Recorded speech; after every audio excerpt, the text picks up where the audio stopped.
Welcome back to my YouTube channel. दोस्तों कैसे हैं आप सब? उम्मीद करती हूँ बहुत बढ़िया होंगे, मजे में होंगे। मैं भी बिल्कुल बढ़िया हूँ। तो एजुकेशन सब्जेक्ट में जो बच्चे नेट का प्रिपरेशन कर रहे हैं उसकी तैयारी हम यहाँ पर करेंगे। पेपर 2 की तैयारी मैं आप लोगों को करवाऊंगी। पेपर 1 में नहीं ले रही हूँ अभी, क्योंकि कॉमन है, कहीं से भी आप पढ़ सकते हैं।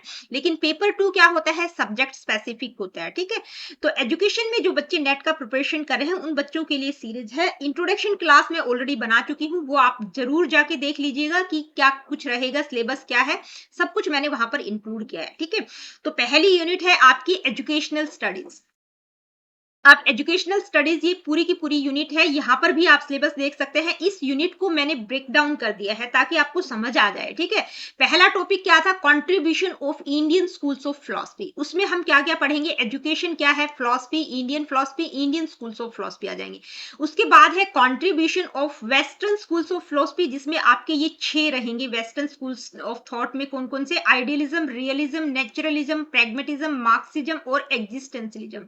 इसके बाद approaches to sociology of education, socialization and contribution of educational thinkers बहुत सारे हैं, ये सारे के सारे मैंने इंक्लूड कर दिए हैं। ठीक है, तोड़ दिया है मैंने यूनिट को, बिल्कुल इजी हो जाए ताकि। इसके बाद है national values of constitution with reference to education, जिसमें आपका socialism, secularism, democracy, justice, equality, universal education, liberty और फ्रीडम, ये सारे सब टॉपिक्स रहेंगे। ठीक है, तो पहला जो टॉपिक है क्या है, contribution of Indian schools of philosophy. इसमें आज की इस वीडियो में मैं क्या क्या करवाऊंगी, एजुकेशन, फिलॉसफी और इंडियन फिलॉसफी के बारे में बेसिक जानेंगे। ठीक है, अभी शुरुआत नहीं की है, क्योंकि आपके सिलेबस में क्या दिया गया है, इंडियन स्कूल्स ऑफ फिलॉसफी। ठीक है, जिसमें आपके बुद्धिज्म, जैनिज्म, सांख्य दर्शन, ये सारे दिए गए हैं।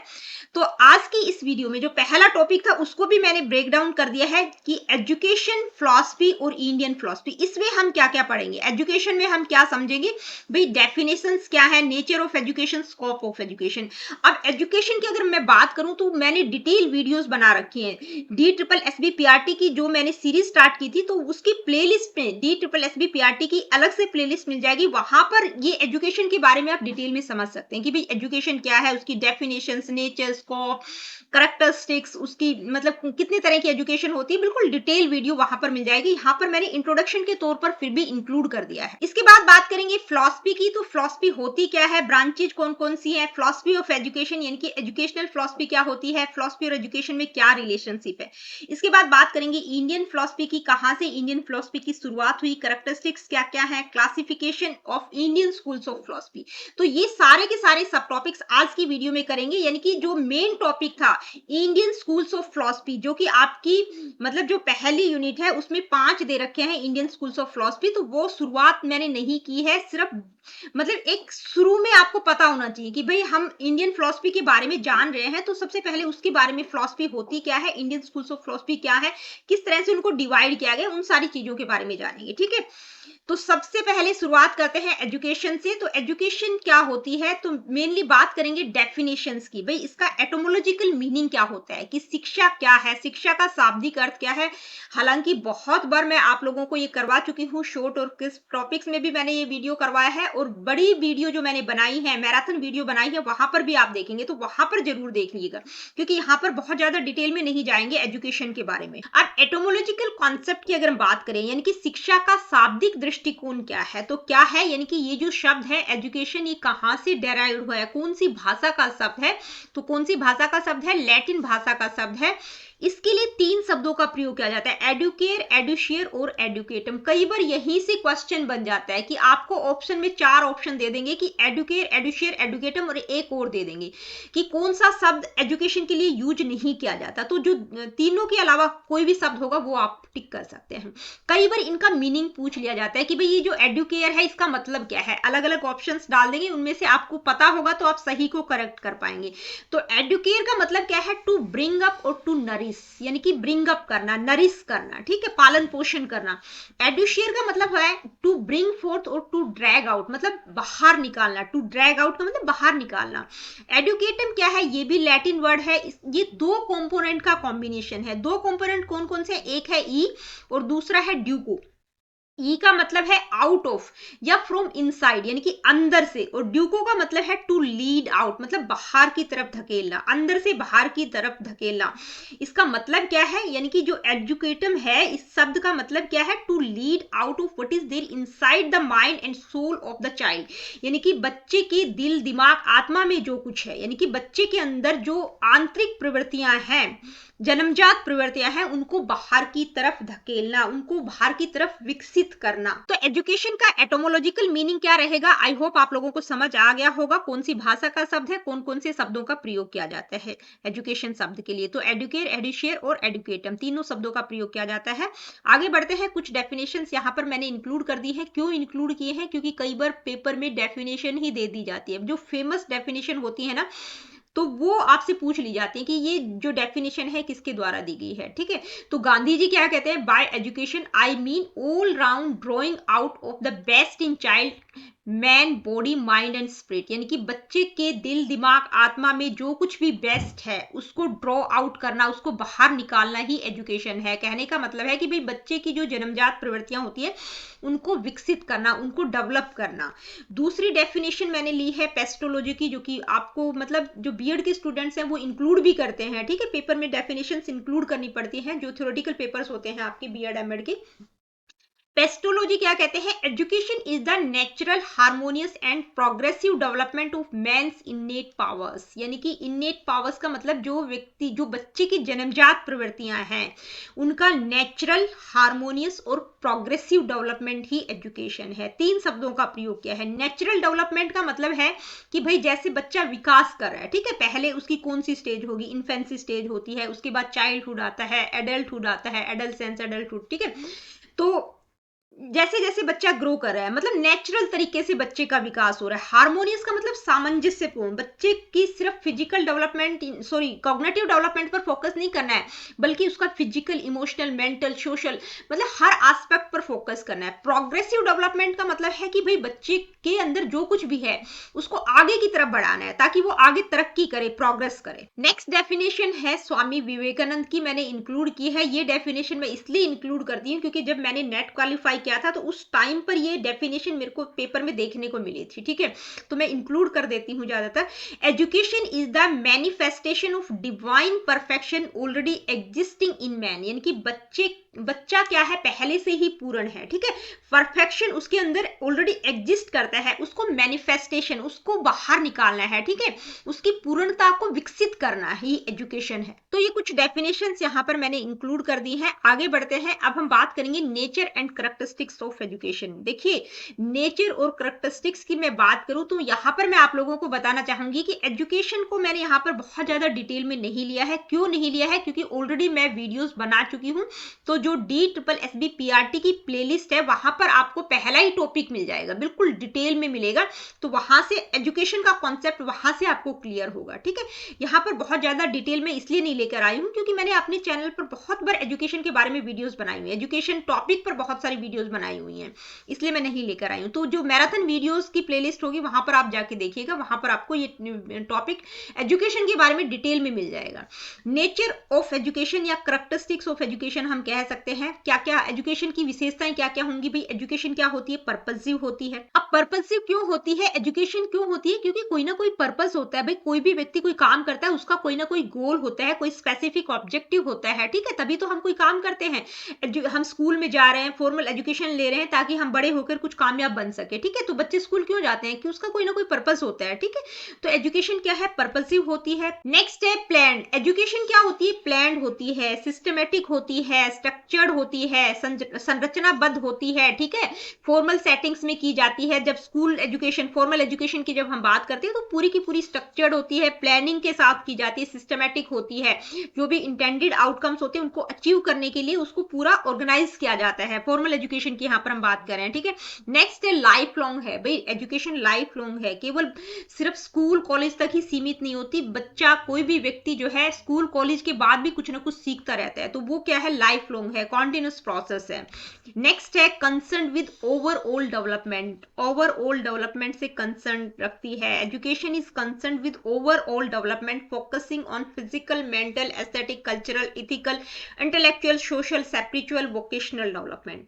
यानी कि सिर्फ और सिर्फ कॉग्निटिव डेवलपमेंट पर फोकस नहीं किया जाता, बच्चे का फिजिकल, मेंटल, सोशल, इमोशनल मतलब सभी एस्पेक्ट्स पर फोकस करती है। इसके बाद नेक्स्ट पॉइंट क्या है, बाइपोलर। भाई एजुकेशन क्या है, द्विध्रुवीय प्रक्रिया है, मतलब इसके टू पोल्स होते हैं। टू पोल्स कौन कौन से होते हैं, टीचर एंड स्टूडेंट। ये जो करेक्टरिस्टिक्स हैं, भाई बाइपोलर क्यों कहा गया है, क्यों होती है, किसके द्वारा ये कॉन्सेप्ट दिया गया है, तो ये सारी चीजें आपको डिटेल में मैंने बताया ना, जो वीडियोस में बना चुकी हूँ उसमें मिलेंगी आपको, यहाँ पर बहुत ज्यादा डिटेल में नहीं जाएंगे। तो बाइपोलर का मतलब द्विध्रुवीय प्रक्रिया है, टू पोल्स होते हैं, टीचर और स्टूडेंट। ठीक है, टीचर क्या होता है, बच्चों को पढ़ाता है, स्टूडेंट कौन होते हैं, जो बच्चे पढ़ते हैं उनको स्टूडेंट कहते हैं। ठीक है, तो लर्निंग प्रोसेस में इन दो का बहुत अहम रोल होता है। अब जो है ट्राइपोलर भी होती है, ये मैंने आपको बताया है कि बाइपोलर और ट्राइपोलर का जो कॉन्सेप्ट है ये किस किस के द्वारा दिया गया है। ठीक है, ट्राइपोलर में क्या कहा गया कि भाई सिर्फ टीचर और स्टूडेंट ही नहीं, बच्चे जिस सराउंडिंग में, जिस इन्वायरमेंट में बच्चे पढ़ रहे हैं वो भी अहम वैल्यू रखता है। ठीक है, तो ट्राइपोलर प्रोसेस इसको कहा गया है। ये किसके द्वारा कहा गया है, ये आप मुझे कमेंट करके बताइएगा, तभी बता पाएंगे जब मेरी आप पुरानी वाली वीडियो देखेंगे। इसके बाद नेक्स्ट पॉइंट है साइकोलॉजिकल एंड सोशल होती है, क्योंकि बच्चे की जो भी नीड्स, इंटरेस्ट है उनको भी ध्यान में रखा जाता है, जो भी सोशल सराउंडिंग्स है वो भी वैल्यू रखती है कि भाई किस इन्वायरमेंट में बच्चा पढ़ रहा है, तो साइकोलॉजिकल और सोशल भी होती है। तो ये कुछ मेन मेन कैरेक्टरिस्टिक्स यहाँ पर मैंने इंक्लूड कर दी है। अब बात करेंगे स्कोप ऑफ एजुकेशन की, भाई क्षेत्र क्या है, बहुत ब्रॉड है, कुछ मेन पॉइंट्स यहां पर मैंने इंक्लूड किए हैं। ठीक है, तो देखिए एजुकेशन का स्कोप बहुत वाइड और ब्रॉड है, यहां पर मैंने सिर्फ 2-4 पॉइंट्स इंक्लूड किए हैं। आपको डिटेल वीडियो में आप लोगों को बता ही चुकी हूं, बार बार रिपीट नहीं करूंगी, नहीं तो आप कहेंगे कि आप अपनी ही वीडियोस का प्रमोशन कर रहे हैं। All aspects and dimensions of life, यानी कि लाइफ की जो भी डायमेंशंस और एस्पेक्ट्स हैं, अलग अलग एस्पेक्ट्स हैं, ठीक है, तो सभी को कवर करती है, हॉलिस्टिक अप्रोच प्रोवाइड करती है, लर्निंग के लिए कॉन्टिन्यूस लाइफ लॉन्ग प्रोसेस है। दूसरा क्या है, overall development of an individual, यानी कि बच्चे का सिर्फ कॉग्निटिव डेवलपमेंट की बात नहीं करती है एजुकेशन में, physical, mental, social, emotional, intellectual, ठीक है, वोकेशनल डायमेंशन, सभी तरह का डेवलपमेंट आ जाता है इसमें। इसके बाद नेक्स्ट अगर हम बात करें तो नेक्स्ट क्या है, maximise the development of innate abilities and powers, बच्चे की जो भी जन्मजात आंतरिक प्रवृत्तियां हैं उनका मैक्सिमम डेवलपमेंट करना, ठीक है, उनको नर्चर करना, ताकि उसका जो भी यूनिक टैलेंट और पोटेंशियल है, हर बच्चा अपने आप में यूनिक होता है। ठीक है, इंडिविजुअल डिफरेंसेस में हम पढ़ते हैं, तो उनके अंदर जो भी पोटेंशियलिटीज, जो भी यूनिक टैलेंट्स है वो उनका प्रॉपर ग्रोथ हो सके, ठीक है, वो एबिलिटीज उभर कर आ सके। इसके बाद नेक्स्ट पॉइंट है formation of character and personality, यानी कि चरित्र और व्यक्तित्व के निर्माण में भी हेल्प करती है। ठीक है, it contributes to the formation of character and personality, shaping individuals into responsible and well rounded human beings. भाई व्यक्तित्व का ऑलराउंड डेवलपमेंट करती है, उसकी पर्सनैलिटी, उसके कैरेक्टर को ग्रो करती है, ठीक है, ताकि वो एक all rounded, well rounded human being बन सके, एक रिस्पॉन्सिबल नागरिक बन सके। तो देखिए स्कोप बहुत वाइड है और भी बहुत सारे पॉइंट्स आ जाएंगे, लेकिन मैंने बहुत ज्यादा इंक्लूड यहाँ पर नहीं किया है, मैंने शॉर्ट में ही इंक्लूड किया है। तो हम क्या कह सकते हैं कि भाई एजुकेशन क्या है, पर्पसफुल है, लाइफ लॉन्ग है, मल्टीफेस्टेड प्रोसेस है, जो कि holistic development of the individual, किसी भी बच्चे का हॉलिस्टिक डेवलपमेंट हो सके, ऑल राउंड डेवलपमेंट हो सके, उस पर फोकस करती है। बच्चे की जितनी भी इननेट पोटेंशियल्स हैं उनको नर्चर करती है, उसकी पर्सनैलिटी, कैरेक्टर को डेवलप करती है। ठीक है, अब ये एजुकेशन के बारे में हमने समझा। अब हम आ जाते हैं फिलॉसफी पर। ठीक है, फिलॉसफी क्या है,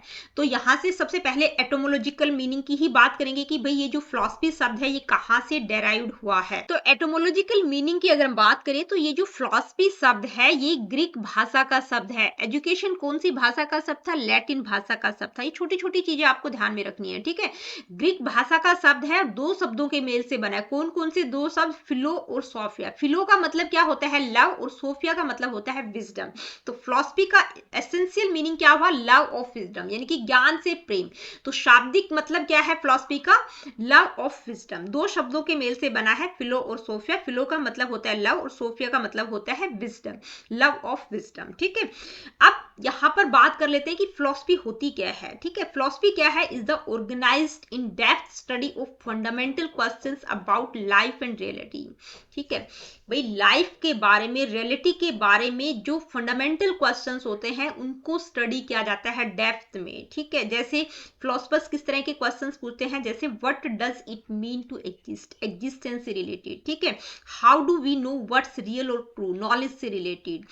वट इज राइट और रॉन्ग, वैल्यूज से related. How should we live, हमें किस तरह से रहना चाहिए, यानी कि एग्जिस्टेंस के बारे में, रियलिटी के बारे में, नॉलेज के बारे में, वैल्यूज के बारे में कुछ फंडामेंटल क्वेश्चंस को डेप्थ में स्टडी किया जाता है फिलॉसफी में। तो फिलॉसफी को आप समझ सकते हैं, क्या इमेजिन कर सकते हैं कि भाई जो फिलॉसफी है वो एक लेंस की तरह है। लेंस का मतलब जो चीजों को क्लियर और फोकस तरीके से बताता है। ठीक है, जिसके द्वारा चीजों की बिगर पिक्चर आप समझ सकते हैं, मतलब डिटेल में आप चीजों को समझ सकते हैं। अगर लाइफ एक पजल है तो फिलॉसफी एक टूल, एक उपकरण का काम करती है जिसके द्वारा हम उसका मतलब समझ सकते हैं, अंडरस्टैंडिंग इट्स मीनिंग। ठीक है, अब कुछ डेफिनेशंस यहां पर मैंने इंक्लूड किए हैं, कुछ छोटी छोटी डेफिनेशंस यहां पर इंक्लूड कर दी हैं। अब यहां पर भी बताना चाहूंगी कि जो शॉर्ट और क्रिस्प टॉपिक्स है वो जरूर देखिएगा। फिलॉसफी से रिलेटेड और भी छोटे छोटे टॉपिक्स हैं, जैसे फंक्शन क्या रहेंगे, करैक्टरिस्टिक क्या रहेंगी, एजुकेशनल फिलॉसफी क्या होती है, रिलेशनशिप क्या होता है एजुकेशन और फिलॉसफी में, डिफरेंस क्या होता है एजुकेशन और फिलॉसफी में। ठीक है, तो ये छोटे छोटे टॉपिक्स, इंपैक्ट क्या रहेगा फिलॉसफी का एजुकेशन पर, ये सारी चीजें मैंने अभी रिसेंटली करवाई है नेट की सीरीज स्टार्ट करने से पहले। क्यों करवाई है? ताकि यहाँ पर बहुत ज्यादा, मतलब जो टॉपिक्स रहेंगे बहुत ज्यादा बड़े बड़े ना हो जाएं। तो वो टॉपिक्स आप जरूर देखिएगा, वो नेट के लिए ही मैंने बनाए हैं। छोटे छोटे टॉपिक्स में एक एक टॉपिक को मतलब थोड़ा सा डिटेल में मैंने बता दिया है कि छोटा सा टॉपिक मैंने लिया कि भाई एजुकेशन और फिलॉसफी में क्या रिलेशनशिप है, डिफरेंस क्या है, तो वो चीजें आप वहां से देखें। तो हम बात कर रहे थे डेफिनेशंस की। तो देखिए प्लेटो क्या कहते हैं, philosophy is the acquisition of knowledge, यानी कि नॉलेज को एक्वायर करना ही फिलॉसफी है। ठीक है, नॉलेज का एक्विजिशन ही फिलॉसफी है। फिलॉसफी को हिंदी में हम क्या कहते हैं, दर्शन।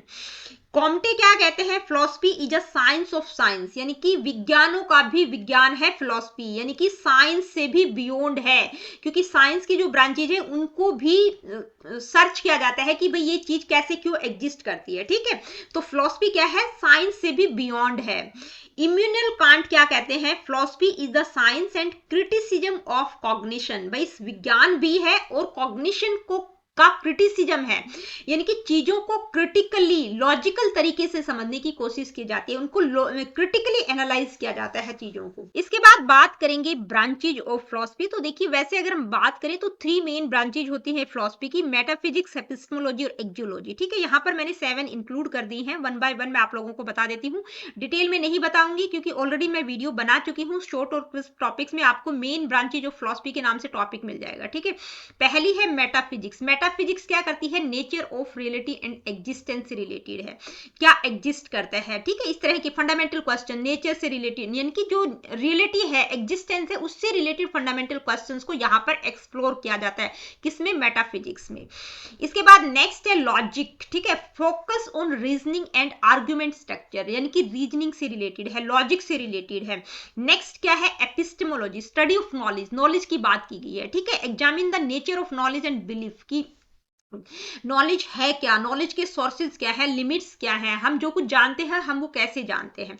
नेक्स्ट है एक्जियोलॉजी। एक्जियोलॉजी में क्या किया जाता है, स्टडी ऑफ वैल्यूज। ठीक है, जैसे ब्यूटी, एथिक्स से रिलेटेड जो भी चीजें होती हैं, क्या सही है क्या गलत है, इस तरह की चीजों को एक्सप्लोर किया जाता है। इसके बाद नेक्स्ट है एथिक्स। एथिक्स में क्या किया जाता है, जो भी मतलब मोरल डायलेमा से रिलेटेड, यानी कि नैतिकता से रिलेटेड क्वेश्चंस जो होते हैं यहाँ पर एक्सप्लोर किए जाते हैं, क्या सही है क्या गलत है, इस तरह के क्वेश्चंस यहाँ पर रहते हैं। इसके बाद है एस्थेटिक। अब ये एथिक्स और एस्थेटिक एक तरह से एक्जियोलॉजी के ही 2 पार्ट्स हैं। ठीक है, एस्थेटिक में क्या होती है, जो ब्यूटी से रिलेटेड, आर्ट से रिलेटेड, म्यूजिक से रिलेटेड चीजें होती हैं वो इसमें आ जाएंगी। ठीक है, कि भाई जैसे पेंटिंग हो गया, म्यूजिक हो गया, या नेचुरल ब्यूटी की हम बात करते हैं, तो इस तरह के क्वेश्चंस या आर्ट से रिलेटेड क्वेश्चंस होंगे तो वो किसमें एक्सप्लोर किए जाते हैं, एस्थेटिक। इसके बाद नेक्स्ट है पॉलिटिकल फिलॉसफी। ठीक है, पॉलिटिकल फिलॉसफी क्या होती है, यानी कि पॉलिटिक्स से रिलेटेड जो भी इश्यूज होंगे होंगे वो पॉलिटिकल फिलॉसफी में आ जाएंगे, जैसे जस्टिस, राइट, गवर्नमेंट, ठीक है। एग्जाम्पल के तौर पर जैसे exploring the concept of freedom in society, भाई सोसाइटी में फ्रीडम का क्या कॉन्सेप्ट है, यानी कि पॉलिटिक्स से रिलेटेड जो भी इश्यूज होते हैं वो किसमें एक्सप्लोर किए जाते हैं, पॉलिटिकल फिलॉसफी में। तो ये 7 ब्रांचेज यहाँ पर मैंने आप लोगों को बता दी है। मेन 3 ब्रांचेज है कौन कौन सी, मेटाफिजिक्स, एपिस्टेमोलॉजी और एक्जियोलॉजी। अब हम बात करेंगे एजुकेशनल फिलॉसफी या फिलॉसफी ऑफ एजुकेशन भी हम कह सकते हैं कि भी शैक्षिक दर्शन क्या होता है। तो एजुकेशनल फिलॉसफी का मतलब क्या है। अब देखिए फिलॉसफी की जब हम बात करते हैं तो फिलॉसफी क्या होती है, यानी कि फिलॉसफी में कुछ फंडामेंटल क्वेश्चंस को एक्सप्लोर किया जाता है, लाइफ के बारे में, रियलिटी के बारे में, एग्जिस्टेंस के बारे में, यानी कि ह्यूमन लाइफ का अल्टीमेट गोल क्या है, इस तरह के क्वेश्चंस होते हैं फिलॉसफी में, ठीक है। तो ह्यूमन लाइफ का अल्टीमेट गोल कैसे अचीव किया जा सकता है, बाय मींस ऑफ एजुकेशन, यानी कि एजुकेशन के द्वारा ही। तो यानी कि आप स्पिरिचुअलिटी की तरफ कैसे बढ़ पाएंगे, जब आप अवेयर होंगे, ठीक है। तो फिलॉसफी तो यही कहती है कि ह्यूमन लाइफ का अल्टीमेट गोल क्या है, लिबरेशन की बात की गई है, मुक्ति मोक्ष की बात की गई है, ठीक है। तो मुक्ति या मोक्ष को प्राप्त करने तभी कर पाएंगे जब आप अवेयर होंगे, ठीक है। तो अवेयरनेस आपके अंदर कहां से आएगी, एजुकेशन के द्वारा। तो यहां से क्या पता चल रहा है कि जो फिलॉसफी है वो किस पर डिपेंड हुई, भाई जो अल्टीमेट गोल है लाइफ का वो एजुकेशन के द्वारा अचीव किया जा सकता है। तो यहां से फिलॉसफी किस पर डिपेंड है, किस पर डिपेंड है, एजुकेशन पर, ठीक है। फिलॉसफी किस पर डिपेंड है, एजुकेशन पर। दूसरी तरफ अगर हम बात करें, दूसरे पर्सपेक्टिव की अगर हम बात करें, तो जितनी भी एजुकेशनल प्रॉब्लम्स है उनके सॉल्यूशन कहाँ मिलते हैं, फिलॉसफी में, यानी कि एजुकेशनल प्रॉब्लम्स के सॉल्यूशन फिलॉसफी में मिलते हैं। तो यहां से कि भाई एजुकेशनल प्रॉब्लम्स के सॉल्यूशन मिलते हैं, ठीक है। तो एजुकेशन जो है वो किस पर डिपेंड है, वो फिलॉसफी पर डिपेंड है। यहां से हमें पता चला फिलॉसफी एजुकेशन पर डिपेंड है, और यहां से पता चला एजुकेशन किस पर डिपेंड है, फिलॉसफी पर डिपेंडेंट है, ठीक है। तो दोनों स्लाइड्स को अगर हम कोरिलेट कर दे तो हमें पता चलेगा कि भाई फिलॉसफी और एजुकेशन दोनों एक दूसरे से इंटर रिलेटेड है, एक दूसरे के ऊपर डिपेंड है, ठीक है। तो एजुकेशनल फिलॉसफी क्या कहती है कि ये फिलॉसफी की वो ब्रांच है जो ये एक्सप्लोर करती है कि जो भी purpose, method, nature of education, ठीक है, यानी कि जितने भी फंडामेंटल क्वेश्चंस हैं एजुकेशन से रिलेटेड, यानी कि जितने भी एजुकेशनल प्रॉब्लम्स हैं उनका सॉल्यूशन आप फिलॉसफी में फाइंड आउट कर सकते हैं, ठीक है। तो देखिए यहां से आपको ये जो स्लाइड्स मैंने बना रखी है इससे आपको रिलेशनशिप भी पता चल गया होगा। तो 3 तरह का रिलेशनशिप है जो कि मैं ऑलरेडी आप लोगों को पीछे समझा चुकी हूं, ठीक है। कैसे कि पिछली स्लाइड में हमने देखा कि यहां से हमें पता चला कि भाई फिलॉसफी एजुकेशन पर डिपेंडेंट है, इस स्लाइड से हमें पता चला एजुकेशन जो है फिलॉसफी पर डिपेंडेंट है, क्योंकि जितनी भी एजुकेशनल प्रॉब्लम्स है उनके सॉल्यूशन फिलॉसफी में ही फाइंड आउट करेंगे कि भी एजुकेशन के एम्स क्या रहेंगे, पर्पज क्या है, ठीक है, करिकुलम क्या रहेगा, जितनी भी चीजें रहती हैं, method, discipline, teacher student relationship किस तरह का होना चाहिए, वो सब कौन डिटरमाइन करता है, फिलॉसफी डिटरमाइन करती है। तो यहां से हमें पहला पता चला कि फिलॉसफी एजुकेशन पर डिपेंडेंट है, यहां से पता चला कि भाई एजुकेशन किस पर डिपेंड है, फिलॉसफी पर। इन दोनों स्लाइड को अगर हम कोरिलेट कर देंगे तो हमें पता चलता है कि दोनों एक दूसरे के साथ इंटर रिलेटेड है, एक दूसरे के ऊपर डिपेंड है, ठीक है। तो 3 तरह से इस रिलेशनशिप को देखा जा सकता है, किस तरह से कि both philosophy and education are interrelated, philosophy is dependent on education and education is dependent on philosophy। ये जो तीनों पर्सपेक्टिव है, मतलब तीनों को आप 3 जो वे मैंने बताए हैं इन तीनों पर मैंने वीडियो बनाई है, relationship between philosophy and education. वहां पर आपको और ज्यादा डिटेल में चीजें पता चल जाएंगी, ठीक है। तो शॉर्ट और क्रिस्प टॉपिक्स में ये अलग से टॉपिक आपको मिल जाएगा, ये छोटे छोटे टॉपिक्स मैंने इसीलिए इंक्लूड किए हैं वहां पर। अब यहां से आपको फिलॉसफी और एजुकेशन का रिलेशनशिप तो पता चल गया, ठीक है। इस रिलेशनशिप को हम 3 तरह से देख सकते हैं। अब मैंने शॉर्ट वीडियोस में जो शॉर्ट और क्रिस्प टॉपिक्स है वहां पर मैंने डिफरेंस भी बताया है, ठीक है, क्योंकि डिफरेंस से रिलेटेड क्वेश्चन भी पूछा जा सकता है। तो ये सारे टॉपिक्स मैंने एजुकेशन में नेट का प्रिपरेशन करने वाले बच्चों के लिए ही बनाए हैं। तो जो डिफरेंस है वो आप वहीं से देखिएगा, ठीक है। मैं यहाँ पर नहीं बता रही हूँ कि भाई एजुकेशन और फिलॉसफी में क्या डिफरेंस है, ठीक है। आगे बढ़ जाते हैं। अब हम बात करेंगे इंडियन एंड वेस्टर्न फिलॉसफी की। तो वेस्टर्न फिलॉसफी को अभी टच नहीं करेंगे, सिर्फ और सिर्फ इंडियन फिलॉसफी की बात करेंगे, ठीक है। वेस्टर्न फिलॉसफी जब हम स्टार्ट करेंगे तभी हम बात करेंगे। तो इंडियन फिलॉसफी की अगर हम बात करें तो इंडियन और वेस्टर्न फिलॉसफी, भाई 2 अलग अलग फिलॉसफिकल ट्रेडिशन है, ठीक है। एक इंडियन फिलॉसफी, एक वेस्टर्न फिलॉसफी है। इंडियन फिलॉसफी में कुछ अलग चीजें बताई गई है, वेस्टर्न फिलॉसफी कुछ अलग चीजों को एक्सप्लोर करती है, ठीक है। अलग अलग उनकी यूनिक कैरेक्टरिस्टिक्स हैं, ठीक है, अप्रोचेज है, डबल आ गया है, और हिस्टोरिकल डेवलपमेंट उनका किस तरह से रहा। तो आज की इस वीडियो में हम पहले इंडियन फिलॉसफी को स्टार्ट कर रहे हैं। तो इंडियन फिलॉसफी की कुछ कैरेक्टरिस्टिक्स यहाँ पर मैं इंक्लूड कर रही हूँ, ठीक है। हिस्टोरिकल रूट्स के अगर हम बात करें, यानी कि कुछ इंपॉर्टेंट चीजें इंडियन फिलॉसफी के बारे में। हिस्टोरिकल रूट्स, यानी कि इंडियन फिलॉसफी की शुरुआत कहाँ से हुई, ओरिजिन कहाँ से हुआ, तो कहाँ से हुआ, वैदिक पीरियड यानी कि वेदास से। उसके बाद वेदांत आए, ठीक है, उपनिषद आए, तो वहां से इसका हिस्टोरिकल रूट मिलता है। इसका जो रूट है, मतलब इसकी जड़ कहां से ये शुरू होती है, तो वैदिक पीरियड से इसकी शुरुआत होती है। इसके बाद नेक्स्ट है स्पिरिचुअल और मेटाफिजिकल एम्फेसिस। भाई किस पर, स्पिरिचुअलिटी पर एम्फेसाइज करती है। मेटाफिजिक्स यानी कि रियलिटी, एग्जिस्टेंस रिलेटेड क्वेश्चंस को यहाँ पर आत्मा के बारे में, रियलिटी के बारे में, सेल्फ के बारे में, ठीक है, स्पिरिचुअलिटी के बारे में। मेटाफिजिकल क्वेश्चंस की अगर बात करें तो नेचर ऑफ रियलिटी हो गया, सेल्फ हो गया, अल्टीमेट रियलिटी जैसे ब्रह्म क्या है, ठीक है, इस तरह के क्वेश्चंस को एक्सप्लोर किया गया है इंडियन फिलॉसफी में। डाइवर्सिटी की बात की गई है, विविधता की, ये हाईली डाइवर्स है भाई। इसमें बहुत से स्कूल्स ऑफ थॉट्स हैं, जिसमें वेदांत हो गया, न्याय, वैशेषिक, सांख्य, योगा, मीमांसा, बुद्धिज्म, जैनिज्म, ठीक है, हर स्कूल का अपना अलग पर्सपेक्टिव है, अलग फिलोसफिकल इश्यूज है। तो कैसी है, हाईली डाइवर्स है इंडियन फिलॉसफी। नेक्स्ट है योगा एंड मेडिटेशन पर फोकस किया गया है इंडियन स्कूल्स ऑफ फिलॉसफी में। योगा फिलॉसफी में जो हम पढ़ेंगे, ठीक है, the Indian tradition emphasizes practice like yoga and meditation as path to self realization and spiritual growth। क्योंकि योगा और मेडिटेशन क्या है, सेल्फ रियलाइजेशन के लिए, क्योंकि आत्मा की बात की गई है, सेल्फ रियलाइजेशन की बात की गई है, मोक्ष की बात की गई है, लिबरेशन की बात की गई है। तो सेल्फ रियलाइजेशन आप मेडिटेशन और योगा के द्वारा अचीव कर सकते हैं। तो योगा और मेडिटेशन पर फोकस किया गया है इंडियन फिलॉसफी में, ठीक है, स्पिरिचुअल ग्रोथ के लिए। नेक्स्ट है टॉलरेंस फॉर डाइवर्स बिलीफ। देखिए डाइवर्स बिलीफ्स हैं, अलग अलग सिस्टम है, अलग अलग ट्रेडिशंस है, रिलीजियस ट्रेडिशनल है, कुछ कुछ कोई स्कूल ऑफ थॉट्स जैसे बुद्धिज्म में कुछ कहा गया है, जैनिज्म कुछ और कहता है, सांख्य फिलॉसफी में कुछ और कहा गया है, अद्वैत वेदांत कुछ और कहता है, ठीक है। तो ये जितने भी रिलीजियस ट्रेडिशंस और बिलीफ्स हैं उन सबको टॉलरेट करती है, मतलब बिल्कुल ओपननेस है इसमें, ठीक है। प्रमोटिंग टॉलरेंस एंड प्लूरलिज्म को फोकस करती है, प्रमोट करती है, मतलब सारे जितने भी बिलीफ सिस्टम है उन सबको टॉलरेट करती है। तो यहाँ पर हमने सिर्फ और सिर्फ इंडियन फिलॉसफी के बारे में जाना है कि भाई इंडियन फिलॉसफी किस चीजों पर फोकस करती है। दो अलग अलग फिलॉसफिकल ट्रेडिशन है, वेस्टर्न फिलॉसफी को अभी हमने टच नहीं किया है, ठीक है। ये इंडियन फिलॉसफी की कुछ करैक्टरिस्टिक्स है। आगे बढ़ जाते हैं, अब इंडियन फिलॉसफी का ओरिजिन हम देखेंगे कि भाई कहाँ से इसकी शुरुआत हुई थी। तो यहाँ हालांकि मैं बता चुकी हूँ कहाँ से शुरुआत हुई थी। Indian philosophy started with the Vedas, ठीक है, यानी कि वेदों के टाइम से की शुरुआत हो गई थी इंडियन फिलॉसफी की। उसके बाद जो उपनिषद वगैरह है वहां पर इसको एक्सप्लोर किया गया है, फिलॉसफिकल क्वेश्चंस को। इसके बाद हम बात करते हैं टू मेन ग्रुप्स, यानी कि इंडियन फिलॉसफी के दो मेजर ग्रुप्स है, एक है ऑर्थोडॉक्स स्कूल्स और दूसरा है अनऑर्थोडॉक्स स्कूल्स। ऑर्थोडॉक्स को आस्तिक स्कूल के नाम से भी जाना जाता है, जो वेदों को एक्सेप्ट करता है, ठीक है, वेदों की ऑथोरिटी को एक्सेप्ट करता है, जैसे वेदांत होगा, योगा हो गया, सांख्य दर्शन हो गया, जो मैं आगे आपको बताऊंगी। दूसरा है अनऑर्थोडॉक्स स्कूल्स, जो कि वेदों की मतलब वेदास को रिजेक्ट करता है, वेदों को एक्सेप्ट नहीं करते, जैसे बुद्धिज्म हो गया, जैनिज्म हो गया, चारवाक हो गया, ठीक है। अब की कॉन्सेप्ट्स की अगर बात करें तो वो मैं पहले ही बता चुकी हूं कि भाई किस पर फोकस किया गया है, स्पिरिचुअलिटी की बात की गई है, ठीक है, सेल्फ के बारे में नॉलेज होनी चाहिए, इथिकल लिविंग किस तरह से जीना है आपको, ठीक है, मोक्ष पर फोकस किया गया है, लिबरेशन और फ्रीडम फ्रॉम रीबर्थ, मतलब जन्म मरण से कैसे मुक्ति प्राप्त कर सकते हैं, इस तरह के क्वेश्चंस की कॉन्सेप्ट इसके रहेंगे, ठीक है। इन चीजों पर फोकस किया गया है इंडियन फिलॉसफी में।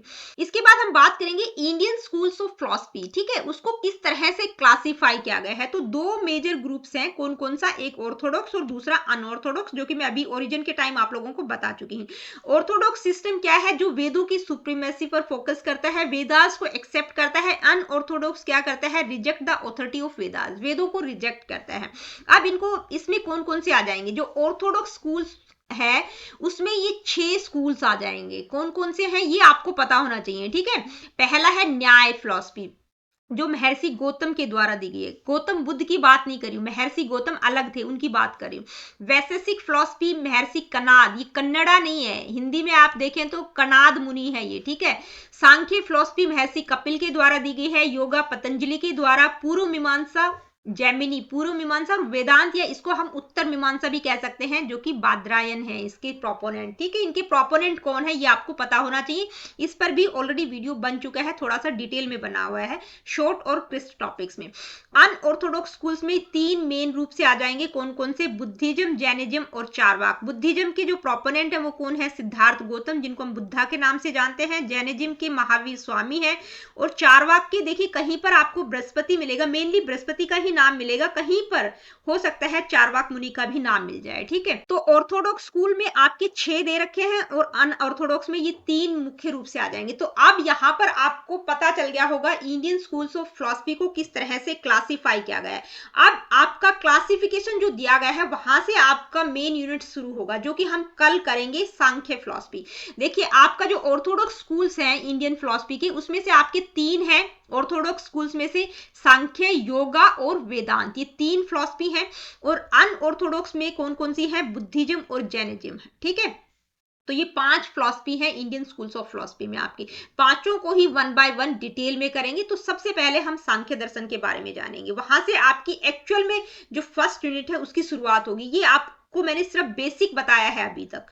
तो दोस्तों, आज की वीडियो में इतना ही। मिलती हूँ आप लोगों से अपनी अगली वीडियो में। Really good, take care of yourself. देखिए, वीडियो सेशंस आप लोगों को अच्छे लगते हैं तो please like, share and do subscribe my channel. अगर किसी प्रकार का क्वेश्चन, क्वेरीज, फीडबैक आप मुझे देना चाहते हैं, आप मुझसे कमेंट करके पूछ सकते हैं। और अगर सेशन आपको अच्छे लगते हैं तो कमेंट करके जरूर बताया करो, क्योंकि आपका एक कमेंट मेरे लिए बहुत ज्यादा वैल्यू रखता है। ठीक है, तो कमेंट आप जरूर किया करो। जैसा भी सेशन आपको अच्छा लगता है, बुरा लगता है, जो भी रहता है आपके माइंड में, वो आप मेरे को लिख के जरूर बताया करो। और अगली वीडियो में हम सांख्य दर्शन को पढ़ेंगे। ठीक है।